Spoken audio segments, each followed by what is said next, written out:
2021년 5월 5일 수요일 오늘을 사는 잠언 시간입니다. 오늘 말씀은 잠언 3장 7절에서 8절입니다. 스스로 지혜롭게 여기지 말지어다. 여호와를 경외하며 악을 떠날지어다.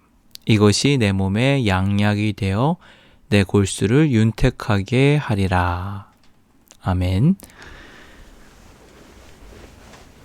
예.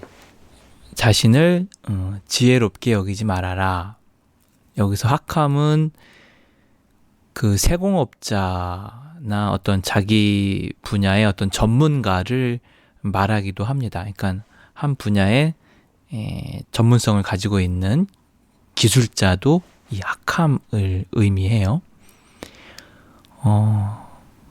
여호와를 경외하라. 야레. 두려워하라. 그리고 악을 떠날지어다. 이것이 내 몸에 양약이 되며 내 몸을 치유하게 될 것이고 내 골수, 내 뼈와 살을 뼈와 살에 윤택하게 하리라. 쉬쿠이라는 것은 음료. 우리가 어떤 음료를 마시면 이렇게 몸이 회복되는 것처럼 원기가 회복될 것이다. 이제 그런 말씀을 하고 있습니다. 우리가 이제 3일에 걸쳐서 지금 지혜의 특징들을 살펴보고 있는데 총 6개의 지혜 중에 첫 번째는 여호와를 신뢰하는 것, 바타흐, 믿음, 하나님에 대한 어떤 믿음. 두 번째는 어제 여호와를 인정하는 것. 그래서 하나님의 뜻을 늘 이렇게 민감하게 알아채는 것. 그리고 오늘 세 번째는 스스로 지혜롭게 여기지 않는 것을 세 번째 지혜의 특징으로 삼고 있습니다. 스스로 지혜롭게 여기지 않는 것. 예. 다시 말해서 귀 기울일 수 있는 경청하는 마음을 가진 사람이 세 번째 지혜의 특징입니다. 미련한 자의 특징은 오늘 말씀에서처럼 스스로를 지혜롭게 여기는 사람이죠. 그러면 이걸 약간 헛똑똑이라고 할까요? 스스로 이렇게 똑똑하다고 생각하면 남의 말을 잘 안 듣죠. 왜? 내가 제일 똑똑하니까. 난 다 옳고 남 다 틀려. 이게 약간 위험한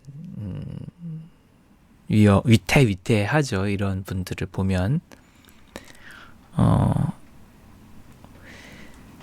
이런 미련한 자의 특징은 아예 남의 말을 안 듣거나 아니면 한쪽으로 굉장히 편향된 사고를 하게 됩니다. 10대 아이들은 어른 말씀에 이렇게 펄쩍펄쩍 뛰죠. 꼰대라 그래가지고 요즘 꼰대 문화. 어른들이 뭐라고 하면 꼰대 이렇게 아예 그냥 차단을 시켜버리죠. 우리도 종종 어떤 권력자나 힘 있는 사람 또 정치 성향이 같은 사람의 말은 잘 귀 기울여 듣죠. 나랑 이렇게 좀 결을 같이 하는 사람의 어떤 정치인이라든가 그런 정치 성향이 비슷한 사람들끼리는 잘 통해요.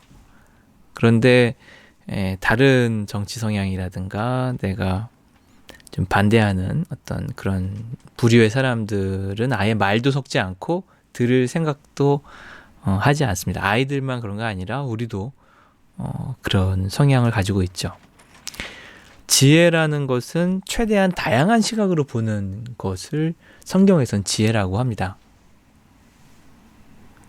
쫙 보는 거죠. 여러 각도로.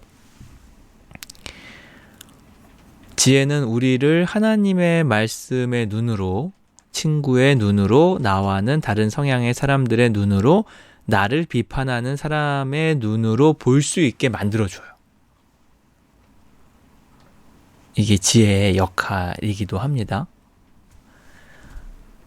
그래서 지혜로운 사람은 주변에 상담자를 많이 둔다고 합니다.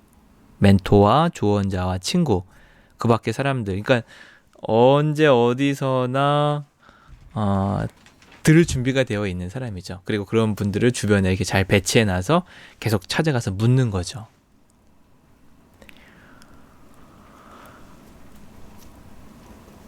우리는 예수님을 따라 걷다 보면 이러한 지혜를, 다양한 시각을 배울 수 있게 됩니다. 우리는 죄인인 동시에 주님의 보혈로 의롭게 되었습니다. 그래서 종교 개혁자인 루터는 인간을 죄인인 동시에 의인이라는 이 두 가지 시각으로 봤어요. 이게 아직도 좀 의견이 분분한 신학적인 그러한 문제인데요. 아니다, 우리는 예수님을 통해서 의롭게 됐다. 이제 더 이상 우리는 죄인이 아니다. 그렇게 보는 또 입장이 있는데, 루터는 여전히 우리가 인간의 입장에서는 죄인이고, 하나님의 편에 봤을 때는 하나님이 그냥 우리를 예수님의 십자가 사랑으로 의롭다고 인정해 주는 거지, 우리의 죄성은 그대로 가지고 있는 것이다. 이렇게 루터는 보고 있습니다. 저도 이제 루터 의견에 좀 이렇게 동의하는 편입니다. 이러한 믿음 안에서 우리는 자신의 죄와 허물을 부정하지 않고 비로소 직시할 수 있게 됩니다. 예, 오늘의 질문입니다. 당신은 다양하게 경청해야 함에도 불구하고 계속 귀를 닫고 있는 사람이나 부류가 있습니까? 예. 저도 이렇게 정치적인 이렇게 성향, 예, 좀 민감한 편인 것 같아요. 아니라고 생각했는데, 특별히 이제 어떤 분이 이제 TV에 나와서 이렇게 토론이나 그런 거 할 때 그 사람이 나오면 이제 좀 이렇게 뒷골이 땡기면서 혈압이 오르면서 어떻게 저 사람은 저런 말을 하나 해가지고 되게 이렇게 좀, 그러니까 내가 이렇게 좀 지지하고 좋아하는 사람에 대해서 험담하고 안 좋게 얘기하면 같이 좀 적대적이 되어 가는 그런 모습이 저도 모르게 좀 있는 것 같아요. 다양한 의견을 경청할 수 있는 마음의 그릇의 크기는 얼마입니까? 예, 이게 경청한다는 것은 마음의 크기와 약간 비례하는 것 같아요.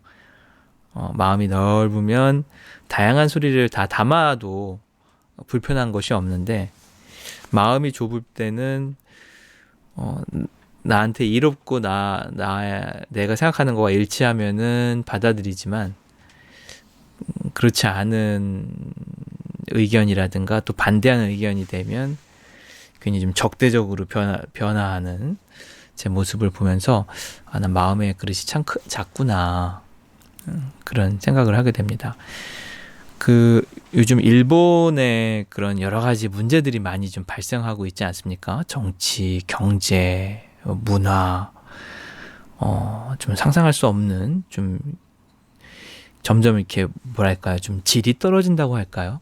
정치 질이 떨어지고, 이제 그 이유 중에 하나가 어떤 분이 그 일본의 정치 역사를 이렇게 좀 쑥 훑으면서 이야기하는 가운데, 지금 자민당인가요?